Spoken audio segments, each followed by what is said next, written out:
Hello friends, मैं आपका अपना जय अरोड़ा आपके अपने चैनल सनशाइन क्लासेस में आपका स्वागत करता हूँ। Most welcome friends. जी आया नू थोड़ा शब्दा बहुत बहुत स्वागत है। तो फ्रेंड्स, हम मौलिक अधिकार टॉपिक कर रहे थे और मौलिक अधिकार के तहत हमने फ्रेंड्स 3 मूल अधिकार कर लिए थे, जिसमें पहला जो मूल अधिकार था वो था समानता का अधिकार, आर्टिकल 14 से लेकर 18 तक। सेकंड किया था स्वतंत्रता का अधिकार, आर्टिकल 19 से लेकर 22 तक। और जो तीसरा मौलिक अधिकार हमने किया था फ्रेंड्स, वो किया था शोषण के विरुद्ध अधिकार, आर्टिकल 23-24।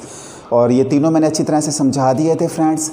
अगर किसी को समझ ना आए हों तो वो मेरे वीडियो को दोबारा से देख सकता है, और जिसने मेरी वो वीडियो पहले नहीं देखी फ्रेंड्स, वो प्लेलिस्ट में जाकर पहले उन वीडियो को ज़रूर देख ले, क्योंकि जब तक वो उन वीडियो को नहीं देखेगा तो ये जो नेक्स्ट आज मैं करवाऊँगा फ्रेंड्स, ये समझ नहीं आएगा। क्योंकि समझ तब चीज़ आती है जब एक क्रमबद्धता बनी हुई हो, लय के साथ चले। यदि क्रमबद्धता नहीं होती ना फ्रेंड्स, फिर वो चीज़ समझ नहीं आती, फिर वो चीज़ कंफ्यूज करती है।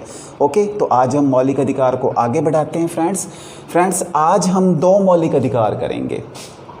कौन से 2 मौलिक अधिकार करेंगे फ्रेंड्स? एक मौलिक अधिकार करेंगे हम धार्मिक स्वतंत्रता का अधिकार, और दूसरा मौलिक अधिकार हम करेंगे फ्रेंड्स संस्कृति एवं शिक्षा संबंधी अधिकार। तो स्टार्ट करते हैं फ्रेंड्स। सबसे पहला है फ्रेंड्स, आज का जो मूल अधिकार है वो है धार्मिक स्वतंत्रता का अधिकार। कौन सा? धार्मिक स्वतंत्रता का अधिकार। तो फ्रेंड्स, आप सबको पता ही है जो हमारा देश है वो एक धर्मनिरपेक्ष राज्य है। हमारे यहाँ पर सभी धर्मों को समान दृष्टि से देखा जाता है। किसी भी धर्म के साथ कोई भेदभाव, किसी प्रकार का मतलब दोगलापन या एक अलग टाइप का उसके साथ व्यवहार नहीं किया जाता। हमारे यहाँ हर धर्म को इक्वल माना जाता है, समदृष्टि से देखा जाता है, चाहे फिर वो कोई भी धर्म हो। ऐसा नहीं है कि भारत में किसी एक धर्म को मतलब बहुत ज़्यादा वैल्यू दे रखी हो, ऐसा हमारे संविधान में कहीं नहीं लिखा। हमारे संविधान में एक चीज़ स्पष्ट रूप से लिखी हुई है, भारत धर्मनिरपेक्ष राज्य है, सभी धर्मों को समान दृष्टि से देखता है, सभी धर्मों का पालन करता है, और किसी भी धर्म को अलग से कोई वैल्यू नहीं देता, क्योंकि फ्रेंड्स आपको पता ही है हमारा जो देश है वो विविधताओं का देश है। हमारे देश में बहुत सारी जातियां रहती हैं जो अलग अलग धर्मों को मानती हैं, उन धर्मों के अनुसार आचरण, रहन सहन, खान पान, व्यवहार सब करती हैं। तो यहाँ पर बहुत सारे धर्म हैं, तो इन सभी धर्मों में संभावना की दृष्टि देखी जाती है। हमारे संविधान में सभी धर्मों को सम्मान माना गया है, किसी भी धर्म में कोई भेदभाव नहीं किया गया। तो भारत कैसा राज्य है? धर्मनिरपेक्ष राज्य है, और उसी धर्मनिरपेक्षता के तहत हमारे संविधान में यह मौलिक अधिकार दिया हुआ है, धार्मिक स्वतंत्रता का अधिकार। कौन सा अधिकार फ्रेंड्स? धार्मिक स्वतंत्रता का अधिकार। और यह जो धार्मिक स्वतंत्रता का अधिकार है फ्रेंड्स, ये आर्टिकल 25 से लेकर 28 तक है। कौन कौन से आर्टिकल है? 25 से लेकर 28 तक। जो आर्टिकल 25 है वो क्या कहता है फ्रेंड्स? देखो, अनुच्छेद 25 क्या कहता है? अनुच्छेद 25, किसी भी धर्म को अंतःकरण, अबाध रूप से मानने, आचरण करने, प्रचार करने की स्वतंत्रता। देखो, आर्टिकल 25 ये कहता है फ्रेंड्स, हम किसी भी धर्म को अबाध रूप से मान सकते हैं। अबाध का मतलब होता है हम पर कोई प्रेशर नहीं है, हम पर कोई दबाव नहीं है कि हम किस धर्म को माने और किस धर्म को ना माने। हमारा मन करे हम जिस भी धर्म को मान सकते हैं, कोई रोक टोक नहीं है। और उसी के तहत यहाँ कहा गया है ना, अंतःकरण की स्वतंत्रता, मतलब जो हमारा मन कहे, हमारे मन के अंदर अगर हम किसी धर्म के प्रति विश्वास रखते हैं, किसी भी धर्म को हम मानना चाहते हैं अपने आंतरिक रूप से, तो हम उसे मान सकते हैं। उस पर कोई दबाव नहीं है। गवर्नमेंट हम पर ये दबाव नहीं डालेगी कि आपको इस धर्म को नहीं मानना, आपको इस धर्म को मानना है। नहीं, हम किसी भी धर्म को मान सकते हैं, अबाध रूप से मान सकते हैं, अंतःकरण रूप से मान सकते हैं, और उस धर्म का प्रचार प्रसार भी कर सकते हैं। कोई रोक टोक नहीं है। उस धर्म को फैलाने के लिए, उस धर्म को मतलब आगे बढ़ाने के लिए, उसका विस्तार करने के लिए हम उसका प्रचार प्रसार कर सकते हैं। और इसके अलावा उस धर्म के अकॉर्डिंग हम आचरण भी कर सकते हैं। आचरण का मतलब है, मान लो हम किसी धर्म को मानते हैं, उस धर्म का जो मतलब उस धर्म के अकॉर्डिंग जो खान पान है, जो रहन सहन है, या उस धर्म में जो जो मान्यताएं हैं, या फिर उस धर्म के तहत जो बातें हैं, हम उन बातों को मान सकते हैं, वैसा आचरण कर सकते हैं, वैसे चल सकते हैं। हम पर कोई भी किसी भी प्रकार का प्रतिबंध नहीं है। हम आज़ाद हैं, स्वतंत्र हैं किसी भी धर्म को मानने के लिए। तो आर्टिकल 25 बहुत इजी है फ्रेंड्स, बिल्कुल भी मुश्किल नहीं है। आर्टिकल 25 क्या कहता है? हम किसी भी धर्म को अंतःकरण से मान सकते हैं, अबाध रूप से मान सकते हैं, उस धर्म के तहत हम आचरण भी कर सकते हैं, और ये हमें स्वतंत्रता इस आर्टिकल 25 के तहत मिली हुई है। वेरी इंपॉर्टेंट फ्रेंड्स, ये बहुत ही इंपॉर्टेंट हैं 2 पॉइंट्स फ्रेंड्स, कि सिखों को कृपाण रखने का अधिकार, सिखों को कृपाण रखने का अधिकार। जो सिख धर्म के लोग हैं वो जब मतलब अमृत छक लेते हैं या अमृत पान कर लेते हैं, तो फ्रेंड्स वो अपने एक कृपाण धारण करते हैं, कृपाण रखते होते हैं, तो वो कृपाण रख सकते हैं। उन्हें किसी प्रकार का कोई भी प्रतिबंध नहीं है, क्योंकि हम भी पंजाबी फैमिली से आते हैं फ्रेंड्स, तो हमें इस चीज़ की नॉलेज है। तो वो कृपाण रख सकते हैं सिख। और ये बहुत इंपॉर्टेंट है फ्रेंड्स, क्वेश्चन सीधा पूछा जाता है कि सिखों को कृपाण रखने का अधिकार किस आर्टिकल के तहत है? तो वो आर्टिकल कौन सा है? तो वो आर्टिकल है 25। कौन सा आर्टिकल है? 25। अनुच्छेद 25 में सिखों को कृपाण रखने का अधिकार दिया हुआ है। और इसी आर्टिकल के तहत ही, आर्टिकल 25 के तहत गोवध पर रोक, मतलब गाय के वध पर रोक लगाई गई है आर्टिकल 25 के तहत। क्यों? क्योंकि देखो, जो गाय हैं वो हिंदू धर्म के लिए बहुत पूजनीय है, और गाय की कोई हत्या ना करे, उस पर किसी टाइप का कोई अत्याचार ना करे, तो इसलिए गोवध पर सरकार के द्वारा रोक लगाई गई है। और वो जो रोक है वो किस अनुच्छेद के तहत है फ्रेंड्स? तो वो अनुच्छेद है 25, आर्टिकल 25। तो आर्टिकल 25 में अपने पढ़ चुके हैं कि किसी भी धर्म को हम मान सकते हैं, कोई हम पर प्रतिबंध नहीं है। और इसमें जो 2 चीज़ें बहुत इंपॉर्टेंट हैं वो हैं, एक तो सिखों को कृपाण रखने का अधिकार अनुच्छेद 25 में है, और सेकंड है फ्रेंड्स गोवध पर रोक, गाय की हत्या पर रोक, ये आर्टिकल 25 में है। अब है आर्टिकल 26, अनुच्छेद 26। अनुच्छेद 26 क्या कहता है फ्रेंड्स? अनुच्छेद 26 के तहत धार्मिक कार्यों के प्रबंध की व्यवस्था है। मतलब हम जिस धर्म को मान रहे हैं, जिस धर्म को पूजते हैं, उस धर्म के प्रबंध की व्यवस्था कर सकते हैं, मैनेजमेंट करना। हम उस धर्म का प्रचार प्रसार करने के लिए, उस धर्म को आगे बढ़ाने के लिए, उस धर्म की कौन कौन सी हम मतलब संस्थाएं बनाएं, ताकि वो संस्थाएं उस धर्म के प्रचार प्रसार के लिए काम करें। तो ये सारा मैनेजमेंट होता है ना, प्रबंध होता है। तो हम इस प्रबंध की व्यवस्था भी कर सकते हैं। और ये किस आर्टिकल के तहत है फ्रेंड्स? तो ये अनुच्छेद है 26। अनुच्छेद 26 क्या कहता है? धार्मिक कार्यों के प्रबंध की स्वतंत्रता या प्रबंध की व्यवस्था। हम जिस भी धर्म को मान रहे हैं, जिस भी धर्म के तहत हम आचरण करते हैं, जिस धर्म को हम वैल्यू देते हैं, हम उसी धर्म के तहत, उसी धर्म के प्रबंध की व्यवस्था कर सकते हैं, उसका प्रचार प्रसार करने की, उसे आगे ले जाने की व्यवस्था कर सकते हैं। तो ये आर्टिकल कौन सा है फ्रेंड्स? ये है आर्टिकल 26। अनुच्छेद 27 क्या कहता है? धार्मिक कार्यों के संबंध में करों से छूट। मतलब आर्टिकल 27 में क्या है फ्रेंड्स? जितने भी धार्मिक कार्य हैं, जितने भी, फिर चाहे वो हम किसी मंदिर, मस्जिद या गिरजाघर, कहीं पर भी यदि हम दान देते हैं, तो उस दिए जाने वाले दान पर सरकार टैक्स नहीं लगाएगी। क्या नहीं करेगी सरकार, टैक्स नहीं लगाएगी। क्योंकि बाकी जितने भी हम पैसे वगैरह मतलब किसी संस्था में देते हैं या हमें कोई इनाम वगैरह कुछ मिलता है तो सरकार उस पर टैक्स लगाती है। बाकी चीज़ों पर टैक्स लगता है, आपको पता ही है टैक्स लगता है, कुछ हिस्सा होता है टैक्स का।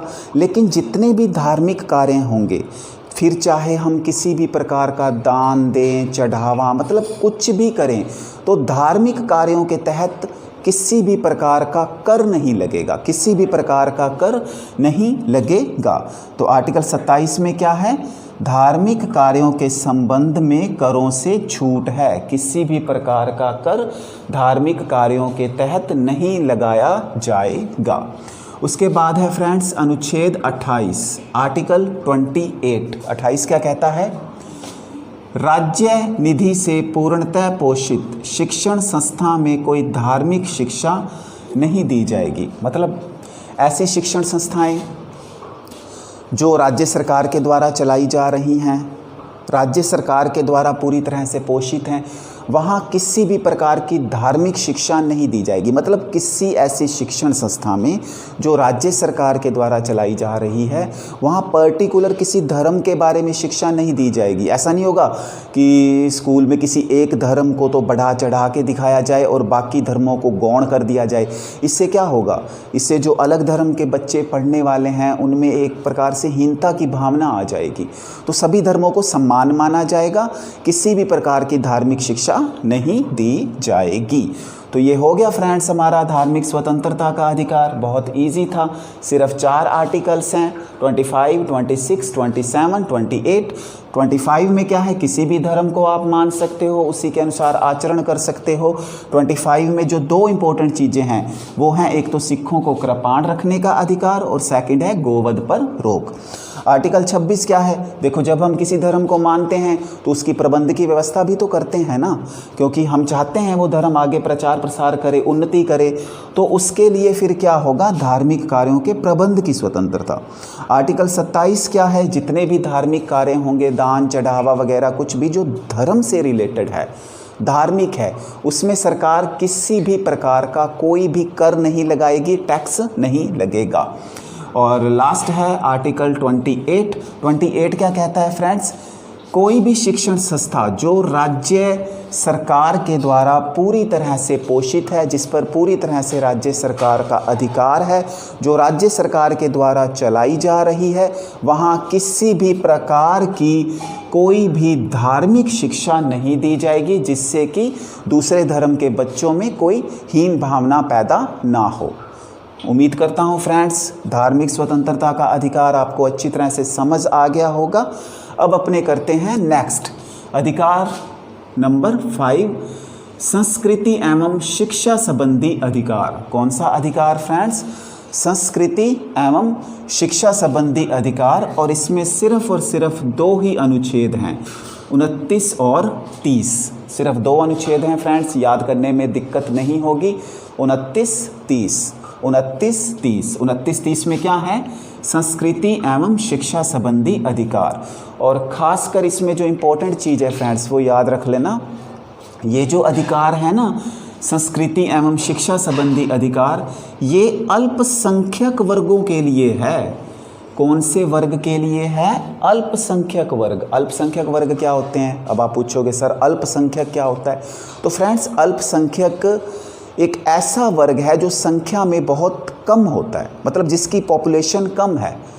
हमारे भारत में ऐसे बहुत से वर्ग हैं जो जनसंख्या में बहुत कम है, मतलब पूरे भारत की पॉपुलेशन को यदि हम देखें तो उनमें उनका परसेंटेज छोटा सा है, थोड़ा सा परसेंटेज आता है, तो वो अल्पसंख्यक वर्गों की श्रेणी में आते हैं। तो सरकार ने सोचा कि ये जो अल्पसंख्यक वर्ग हैं ये पहले ही कम हैं, मतलब एक तो ये संख्या में ज़्यादा नहीं है, कहीं आने वाले टाइम में ऐसा ना हो ये वर्ग पूरी तरह से लुप्त हो जाए, तो ख़त्म ना हो जाए ये वर्ग, इसका अस्तित्व ना रहे कहीं। तो सरकार ने स्पेशल अल्पसंख्यक वर्गों के लिए ये संस्कृति और शिक्षा संबंधी अधिकार बनाया और इसके तहत 2 अनुच्छेद दिए, अनुच्छेद 29 और अनुच्छेद 30। ये 29 और 30 इसी इसी अधिकार के तहत हैं और अल्पसंख्यक वर्गों के लिए है। अच्छा, अब आर्टिकल 29 क्या कहता है, अनुच्छेद 29 क्या कहता है? अनुच्छेद 29 में है भाषा, लिपि, संस्कृति को बचाए रखने का अधिकार, शिक्षण संस्था में धर्म, जाति आदि के आधार पर भेदभाव नहीं। तो देखो फ्रेंड्स, आर्टिकल 29 अनुच्छेद 29 क्या कहता है? जितने भी अल्पसंख्यक वर्ग के लोग हैं उनकी भाषा को, उनकी लिपि को, उनकी संस्कृति को बचाना बहुत ज़रूरी है, क्योंकि एक तो ये अल्पसंख्यक हैं। यदि इन पर ध्यान ना दिया गया तो क्या होगा? यदि इन पर ध्यान ना दिया गया तो एक दिन ये लुप्त हो जाएंगे, ख़त्म हो जाएंगे। तो सरकार इन्हें बचाना चाहती है, इसलिए आर्टिकल 29 में क्या कहा गया है? इनकी भाषा को बचाया जाए, इनकी लिपि को बचाया जाए, इनकी संस्कृति को बचाया जाए। और बचाने के लिए सरकार ने काफ़ी योजनाएं भी लागू की हैं। और इसके अलावा किसी भी शिक्षण संस्था में, मतलब कोई भी शिक्षण संस्था है, फिर चाहे वो प्राइवेट संस्था है, फिर चाहे वो गवर्नमेंट संस्था है, या तो निजी है या सरकारी है, वहाँ इनसे किसी प्रकार का भेदभाव नहीं किया जाएगा। ऐसा नहीं होगा कि कोई अल्पसंख्यक वर्ग का व्यक्ति किसी शिक्षण संस्था में जा रहा है तो उसे एडमिशन ना दिया जाए, उसे इस कारण एडमिशन ना दिया जाए कि तू अलग टाइप का है, तेरी भाषा अलग है, अलग लिपि का है, छोटी कास्ट का है, ये वो नहीं, ऐसा नहीं कर सकते। तो किसी भी शिक्षण संस्था में इन्हें धर्म, भाषा, जाति के आधार पर एडमिशन से वंचित नहीं किया जा सकता। अगर कोई संस्था इस प्रकार का कदम उठाती है, अगर कोई संस्था इस प्रकार का कदम उठाती है तो उस संस्था के विरुद्ध सरकार कानूनी कार्यवाही करेगी। और यदि वो फिर भी नहीं सुधरती तो सरकार उस संस्था की मान्यता को रद्द कर सकती है फ्रेंड्स। अच्छा, तो आर्टिकल 29 आपको समझ आ गया होगा। जितने भी अल्पसंख्यक वर्ग हैं उनकी भाषा, लिपि, संस्कृति को बचाने के लिए सरकार कटिबद्ध है। सरकार ने काफ़ी योजनाएं बनाई हैं और 29 में ही है कि कोई भी शिक्षण संस्था है वहाँ इन अल्पसंख्यक वर्गों के साथ भेदभाव नहीं किया जाएगा। भाषा, धर्म, जाति के आधार पर इन पर कोई रोक नहीं होगी, इन्हें एडमिशन से रोका नहीं जाएगा। अगर रोका जाएगा तो उस संस्था की मान्यता गवर्नमेंट हमेशा हमेशा के लिए रद्द कर देगी। अच्छा, अब है अनुच्छेद 30। आर्टिकल 30 क्या कहता है? अनुच्छेद 30 क्या कहता है? अनुच्छेद 30 कहता है फ्रेंड्स, अपनी रुचि की शिक्षण संस्थाओं की स्थापना व प्रशासन का अधिकार। मतलब जितने भी ये अल्पसंख्यक वर्ग हैं, यदि ये चाहें तो अपनी खुद की शिक्षण संस्था खोल सकते हैं। क्यों? इन्हें भी तो अधिकार है अपनी संस्था चलाने का, अपनी संस्था खोलने का। तो आर्टिकल 30 में ये बात स्पष्ट रूप से लिखी हुई है, यह जितने भी अल्पसंख्यक वर्ग हैं यह अपनी शिक्षण संस्था खोल सकते हैं, उन शिक्षण संस्थाओं का प्रशासन चला सकते हैं। इन पर कोई रोक टोक नहीं होगी, इन पर कोई प्रतिबंध नहीं होगा। और इसके साथ साथ जो राज्य सरकार है या हमारा राज्य यानी हमारा देश है, वो ऐसी संस्थाओं को सहायता देने में कोई भेदभाव नहीं करेगा। ऐसा नहीं होगा कि एक अल्पसंख्यक वर्ग का संगठन है या समुदाय है, उन्होंने अपनी शिक्षण संस्था खोल ली। अब शिक्षण संस्था को चलाने के लिए उन्हें सहायता की भी तो ज़रूरत है और वो राज्य सरकार से सहायता मांगते हैं और राज्य सरकार भेदभाव करने लग जाए कि नहीं, हम आपको सहायता नहीं दे सकते, आप तो अल्पसंख्यक वर्ग समुदाय से हो। तो ये तो गलत हो गया ना फ्रेंड्स, ये तो बहुत गलत है, ऐसा नहीं हो सकता।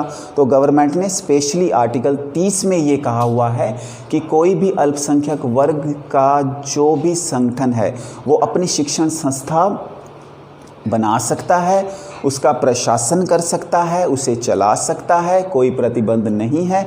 यदि सरकार से वो इसके लिए आर्थिक सहायता लेता है तो सरकार कोई भेदभाव नहीं करेगी, सरकार उन्हें भी आर्थिक सहायता देगी जैसे बाकी शिक्षण संस्थाओं को सरकार देती है। तो बस इतना सा था संस्कृति और शिक्षा का अधिकार। केवल 2 ही अनुच्छेद थे फ्रेंड्स, 29 और 30। याद रखना ये जो अधिकार है ये स्पेशली अल्पसंख्यक वर्गों के लिए है। 29 में क्या है, उनकी भाषा, लिपि, संस्कृति को बचाना और शिक्षण संस्था में जाति, धर्म आदि के आधार पर उनसे कोई भेदभाव नहीं किया जाएगा। और 30 क्या कहता है, आर्टिकल 30 कहता है फ्रेंड्स, जितनी भी ये अल्पसंख्यक वर्ग समुदाय हैं या संगठन हैं, ये अपनी शिक्षण संस्था की स्थापना कर सकते हैं और उनका प्रशासन कर सकते हैं। और राज्य सरकार से यदि ये आर्थिक सहायता मांगते हैं तो राज्य सरकार का ये कर्तव्य होगा, वो इन्हें आर्थिक सहायता प्रदान भी करेगी और कोई भेदभाव नहीं करेगी। तो फ्रेंड्स, आज हमने ये धार्मिक स्वतंत्रता का अधिकार कर लिया 25 से 28, संस्कृति शिक्षा संबंधी अधिकार कर लिया 29, 30। अब एक है अनुच्छेद 31। कौन सा अनुच्छेद 31? तो ये जो फ्रेंड्स अनुच्छेद है 31, ये अनुच्छेद वर्तमान में खाली है, वर्तमान में निर्सीत है। इसमें किसी भी प्रकार का कोई भी वर्णन नहीं किया हुआ। हाँ, इसमें पहले एक अधिकार था, मैं आपको पहले भी पढ़ा चुका हूँ, शायद आपको याद होगा। अगर याद नहीं है तो एक बार फिर से गौर करें फ्रेंड्स। अनुच्छेद 31 वर्तमान में खाली है, निर्सीत है। पहले क्या था फ्रेंड्स, अनुच्छेद 31 में पहले हमारा एक मौलिक अधिकार था, संपत्ति का अधिकार। ये हमारा 7वां अधिकार था ना। मैंने आपको जब अपने मौलिक अधिकार शुरू किए थे तो मैंने आपको बताया था फ्रेंड्स कि पहले हमारे संविधान में टोटल 7 मूल अधिकार थे, 7 मूल अधिकार थे, बाद में 6 हो गए थे। एक मौलिक अधिकार को मूल अधिकारों की श्रेणी से हटाकर कानूनी अधिकार बनाया गया था और यही था वो संपत्ति का अधिकार, जो पहले मौलिक अधिकार था, बाद में इसे मूल अधिकारों की श्रेणी से हटाकर इसे कानूनी अधिकार बनाया गया। और यह किस में था फ्रेंड्स, ये था अनुच्छेद 31 में, 31 में संपत्ति का अधिकार। और इसे किस संविधान संशोधन के तहत हटाया गया था, ये बहुत इंपॉर्टेंट है, एग्ज़ाम्स में पूछा गया है, पूछा जाता है और पूछा जाएगा। बहुत इंपॉर्टेंट है फ्रेंड्स ये 44वां संविधान संशोधन 1978। कौन सा? 44वां संविधान संशोधन 1978। तो 44वें संविधान संशोधन के तहत जो 1978 में हुआ, संपत्ति के अधिकार को मूल अधिकारों की श्रेणी से हटा दिया गया, एक कानूनी अधिकार बना दिया गया। और ये पहले क्या था, 31 में था, 31 से हटाकर अब ये किस में डाला गया है, अब ये डाला गया है 300 कै में। किस में? 300 कै में। बहुत इंपॉर्टेंट है, क्वेश्चन में पूछा जा सकता है, वर्तमान में संपत्ति का अधिकार किस अनुच्छेद में है? 300 कै में। पहले किस में था? 31 में। किस संविधान संशोधन के तहत हटाया गया? 44वां संविधान संशोधन 1978 के तहत। अब इसमें एक क्वेश्चन बनता है फ्रेंड्स, शायद हो सकता है आपने पहले ना पढ़ा हो, लेकिन मैं आपको बता रहा हूँ, इसे याद कर लेना, हो सकता है ये क्वेश्चन पूछ लिया जाए। जब ये 44वां संविधान संशोधन हुआ था फ्रेंड्स 1978 में, तो आप बता सकते हो उस टाइम किसकी सरकार थी, प्रधानमंत्री कौन थे? 1978 में प्रधानमंत्री?